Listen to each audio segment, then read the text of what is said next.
So I'm going to continue and try to finish up on the male issue, and just to keep some of you up to date, I sent some of you a document about the concept of husband as guru, which I believe is misunderstood. And one of the interesting points about husband as guru, the idea is that the guru leads, the disciple follows.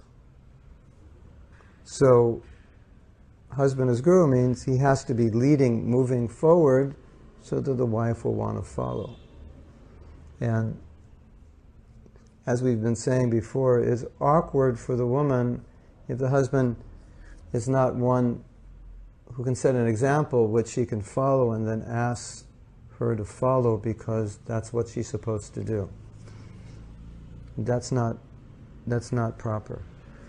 The guru is also one who takes care of the disciple, serves the disciple, serves the disciple more than the disciple serves. So the concept of husband as guru is not that you do whatever I say because I'm the guru and whatever I say is right. I was talking to an important point. I was talking to one devotee today, and the reality is that women do want a husband as guru in the sense of someone who's strong, someone who's Krishna conscious, someone who's sense controlled, who has those qualities, someone who can lead her spiritually, someone who takes charge. But she doesn't want husband as guru in the more, listen, you have to follow me no matter what because I'm in charge. Because the misunderstanding there is it's not an awe and reverence relationship. So disciple and guru is a little more awe and reverence, obviously. And relationship with husband and wife is more conjugal. There is the role of servitorship. There's actually when you have conjugal, you have all the rasas. So there's friendship, there's servitorship, there's parental. Sometimes the husband or wife takes on a parental role if the spouse is sick. So you can't equate it exactly to disciple and guru, because disciple and guru is more, it has some friendship, but it's more formal. And husband-wife relationship, it has some formality, but it's more friendship and conjugal. So if a man doesn't understand that, then he thinks, well, I'm meant to be the guru, and therefore whatever I say she should just do, because that's the way it works. And as we've been saying before, you can't expect a woman to do whatever you say unless you're doing that also for her. We have this example, it's a reverse example, but we read this example before when Satyabhama asked Draupadi. It said, it seems like the Pandavas are completely controlled by you. They'll do anything you want. And said, why? She said, because I'll do anything they want. So that's how it works. And some men feel, well, if I do that, I'm being controlled by a woman. And I want to discuss that, because I think it's important. Because men have this fear. The men have a fear of being controlled by a woman. They don't think it's the right thing. They don't think that's the way the relationship should work. And so if they feel that if they make all the decisions and she goes along with it, they're not being controlled, and that's the way it should be, and that's the way it's explained in the Bhagavatam, and that's the traditional system.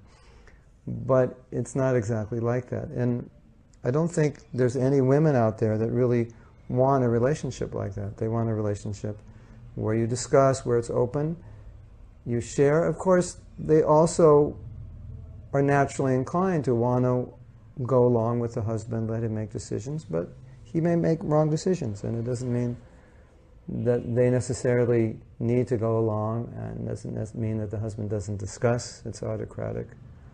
So that's important to understand, especially for men. And I think it's important for women to understand that also, because sometimes they may go along with something which they don't agree with, which is not right. So I've been running into a little bit of a problem with some men who don't like that idea. So I think it's important for men to understand that when we talk about a man being controlled by a woman, it doesn't mean that he's fulfilling her needs and doing what she wants, and then, oh, I'm like a dancing dog in the hands of a woman, I'm a henpecked husband. We have these ideas. That's a misconception, because a man being controlled by a woman, according to our philosophy, is a man who's not in control of his own senses, and he's controlled by the beauty of the woman, by the charm of the woman, by her voice, her looks, the way she walks, the way she talks. As we were joking before that famous song, there's one song, I love the way she walks, I love the way she talks. So that's what it means to be controlled by a woman, particularly controlled by the sexual attraction. So if a man says, I don't want to be controlled by a woman, if a man says the husband's the guru, okay, that it means you're sense-controlled, you're leading the path, you're Krishna conscious, and she can follow you because you're Krishna conscious, and you're not being controlled by her in the sense of controlled sensually. But it doesn't mean that you don't have an intimate relationship and fulfill her needs. And this is an important point, because a lot of men don't get this, and they think when I say that you have to be sensitive to the needs of a woman and fulfill them, then they think that's not Vedic, and then the women are controlling the men, and that's not the way Prabhupada wanted it. But I want to throw in a side point, because one time a man wrote Prabhupada, it wasn't a woman, a man wrote Prabhupada, and knowing that the man is supposed to lead, he didn't feel qualified to lead, and he said, Prabhupada, my wife is more advanced than I am in Krishna consciousness, but I'm supposed to, be in charge and so forth. And Prabhupada said, then you can follow her. Now, some people will say, well, that was an isolated incident, but I think the point is that Prabhupada, he's not attached to a static idea, but he's saying, who's ever more advanced, that's who we should follow. So if your wife's actually more Krishna conscious than you, then it's okay. Another thing I want to mention, that the idea of husband being guru, it's important to understand that in Vedic culture, or in more, I don't know exactly when the transition was made, but traditionally women were not initiated. So boys would be, Brahmin, Kshatriya, Vaishya boys would be trained by the guru in the Gurukul, and Brahmins and Vaishyas, Brahmins and Kshatriyas, I'm not sure about Vaishyas, would basically study the same thing. They'd study all the scriptures and learn different arts. So the women were trained to be housewives. That was the culture, that trained to be good mothers and good wives, and that's what they did. Women weren't working. So they weren't given the education that the boys were given. So when they married, said the husband became the guru, was that the husband had that education that she didn't have, so then he could instruct her in those things. So now things are different, because women have gurus. So it doesn't mean the husband doesn't instruct anymore, but she also has gurus. So the connotation is a little different. So now I'm going to turn off my sound, because every time Skype comes on, we hear woohoo, and it goes on the recordings, and I have to go edit them out. So I want to discuss something that's really important, and that's what it means to be masculine, because many men misunderstand this point, and they get upset about some of the things that I've been saying, because they feel that Mahatma is a feminist. Okay, now, I hope I don't offend any ladies, because I like it when the ladies like me. So ladies, this is a, you can disagree with what I'm saying, but I'm going to speak in general terms about women in general and men in general. And so when we speak in general terms, we're taking into consideration all women devotees, non-devotees, all men, devotees, non-devotees. And many of the qualities that are associated with women, the bad qualities, devotee women, they don't have them, or they don't have much of them. And similarly, men don't have many of the bad qualities associated with men. But still, we have some of those, and some of us have it more than others. So let's just talk a little bit about what is feminine, because then if we understand what is feminine, then we can understand what is masculine.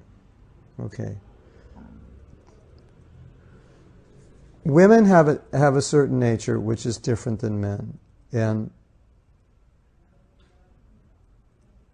women tend to be a little more self-centered or more concerned about themselves, and when they are in control, they want to be in control, and they have certain needs that need to be met, and often those needs are more important than a man's needs. The man can or should be able to control them, but often a woman needs certain things. If she doesn't get, she's not happy. And it's not a fault, it's just the way women are. Now, Shastra says that men generally are more controlled. It doesn't mean all men are controlled. By no way are all men more controlled than all women. But we say generally men, or at least they're supposed to be. So we're speaking here like ideal and general. So then we get this idea of masculine being the more controlled person, or quote unquote the more intelligent. Intelligence meaning the ability to analyze the difference between matter and spirit, the ability to be more controlled, more control of his emotions and so forth. And the woman being more prone to, how do we say it? To be a little more self-centered and more prone to existing on the physical level, physical needs being a little stronger. This is a generalization, so that I can help you understand masculine and feminine. Don't shoot me yet. Let me finish this. So, women have certain needs that need to be met. And men have certain needs, but men generally can withhold a lot of their needs to fulfill the needs of their wives, so that their wives are settled. Men have that ability, and that's why God created men differently than women, because men can take care of women when they need things and give up some of their interests. Now women are saying, what do you mean? As a mother, I give up so many of my selfish interests. It's true. It's totally true. But we're talking about, in general, that in the ideal of male and the ideal of female, the ideal of male should be the person who's more controlled, who's less self-centered. And if a man becomes too self-centered, and this is interesting because he becomes feminine. The more self-centered is the more feminine side. So when a man says, the husband's guru and the wife should do whatever he says, he's actually becoming feminine. Because now he's saying, everything should evolve around me and what I want.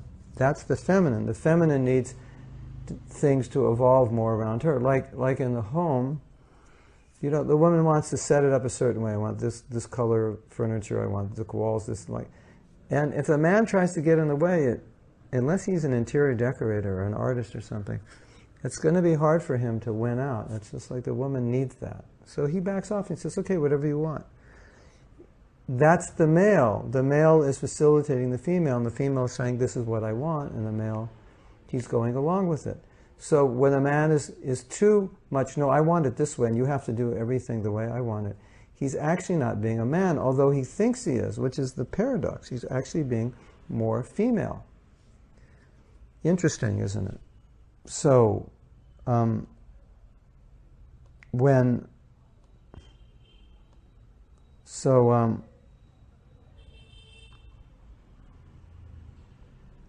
in Bangalore.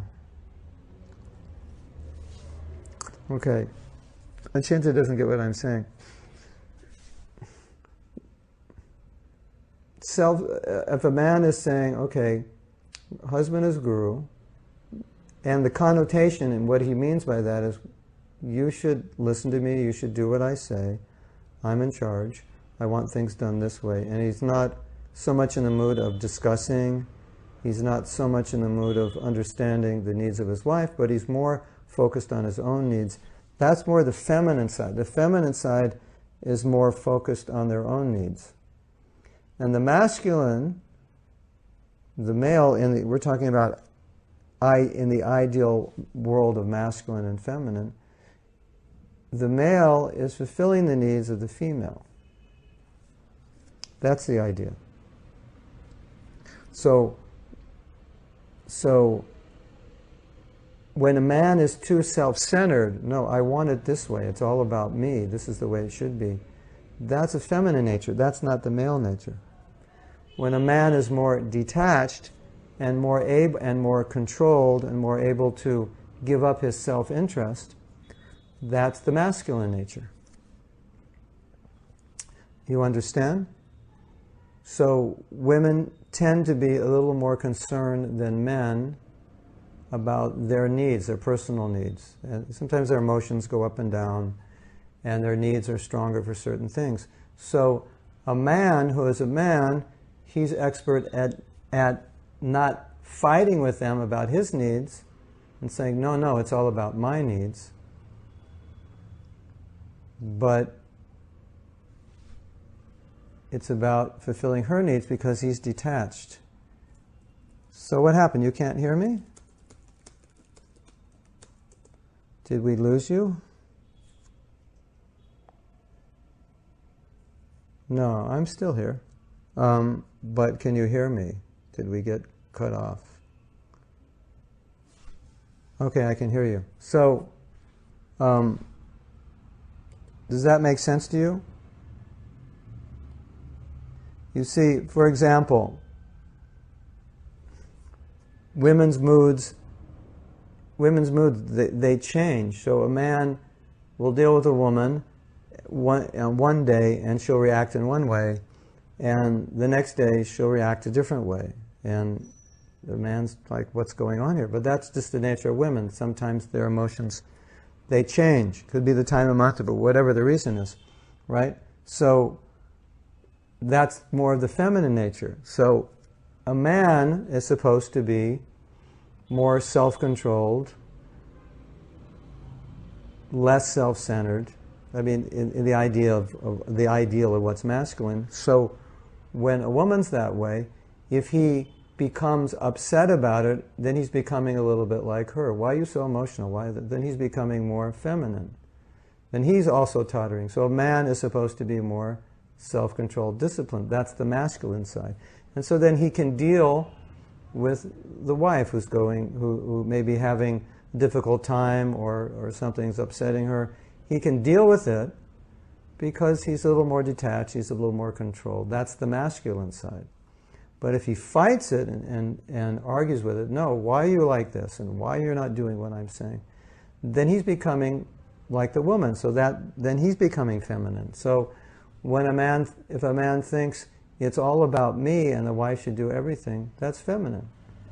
Because that's generally how the women think. But if the man thinks, okay, she wants these things, I am facilitating them because it's the masculine is facilitating the feminine. I can be more detached, I can be more controlled, I don't need so many things, then that's what it means to be a man. So some men get that backwards because they feel that if they do that, they're giving into the woman. But actually what they're doing is they're being more self-controlled and more disciplined. They're not giving into their own needs to the point where they're now fighting with their wife over her needs. And but when you give into her needs, it just means you care. You're taking care of her because you're a man and you can do that, and that's what you're supposed to do. That's how you do it. And then you're facilitating her so she can do her duties nicely, and because you're a man, you're strong, you're intelligent, you have this ability. sometimes, for example, we'll give another example of a woman's nature. And as I said, I'm speaking in general. I'm not saying every woman is like this. But sometimes you'll find that sometimes it's hard for a woman to admit she's wrong. Like we say, you can't win an argument with a woman. Actually, Manasamhita says you shouldn't argue with a woman. Because you shouldn't argue with anyone you're trying to protect. But sometimes, if you're arguing with a woman, sometimes you can't win the argument. And so if a man argues and gets upset, then he's becoming more feminine because the man is supposed to be more controlled. So what the man's supposed to do is he's supposed to, when there's some friction there, he's supposed to be kind and sensitive to understand what's the problem, and when he's kind and sensitive, then her desire to argue diminishes and they can discuss it. So that's being more male, which means you're more in control. You're not getting upset so easily. So the man provides that stability, right? He can go out of his way to satisfy his wife. He can give up some of his personal comforts or needs. That's male. She can't always do that. Certain things she needs. Let's say a woman's unreasonable. And it's very easy for a man to become upset. But if a man's controlled when a woman's unreasonable, then he'll know how to deal with her so he can help her and work things out in a nice way so they're not fighting about it or like that. And so it keeps things more peacefully. It keeps things more peaceful within the house because that's one of the jobs of the men. And from the woman's side, they should never make the man feel like he's not in charge. They should never, it's really bad when they criticize, when they nag and so forth. But man being in charge means to facilitate the woman so she's peaceful. So she should allow him to do that.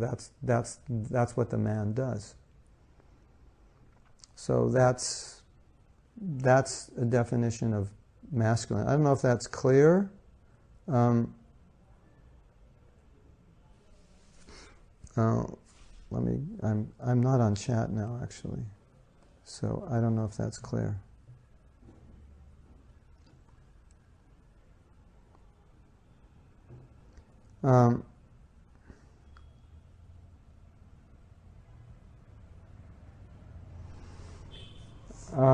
I'm saying sometimes a man acts like a woman, which would be feminine. If she's upset and he gets upset, if he's being overly self-centered, when she's overly self-centered, then that's more of the female nature. So the male nature is he knows how to deal with that. So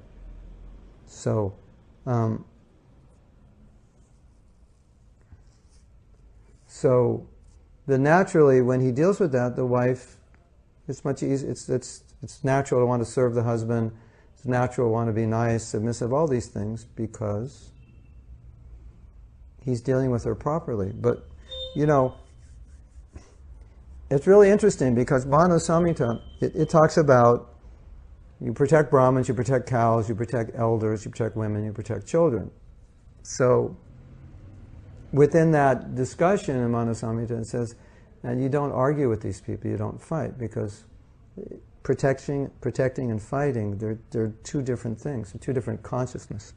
So the idea, okay, sometimes a woman may be unreasonable, and maybe, and a man just can get very easily upset. He said, "Why aren't you reasonable? This is so clear what I'm saying." And she said, "No, I don't agree. I don't understand." So, if the man becomes unreasonable and he fights, then he's becoming more like the woman, the feminine side, the more self-centered or unreasonable side. Whereas if he becomes more understanding, okay, what's the problem? Let's talk about it, more sensitive, that's actually the masculine. It doesn't seem masculine because when guys are with guys, they're tough. But that's not really what masculine means, to be tough, because anybody can be tough.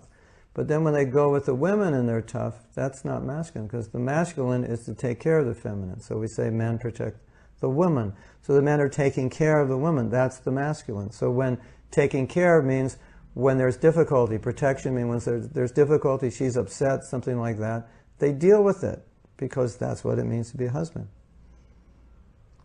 So, so it's just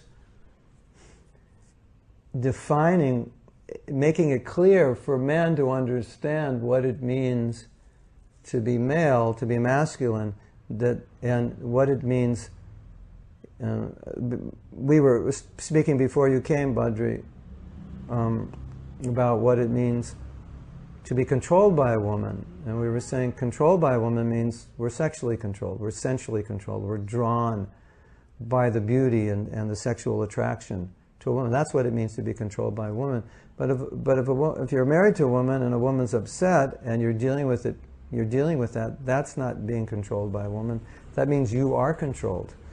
But if you fight with her because she's upset, or you get upset, then you're being controlled by her.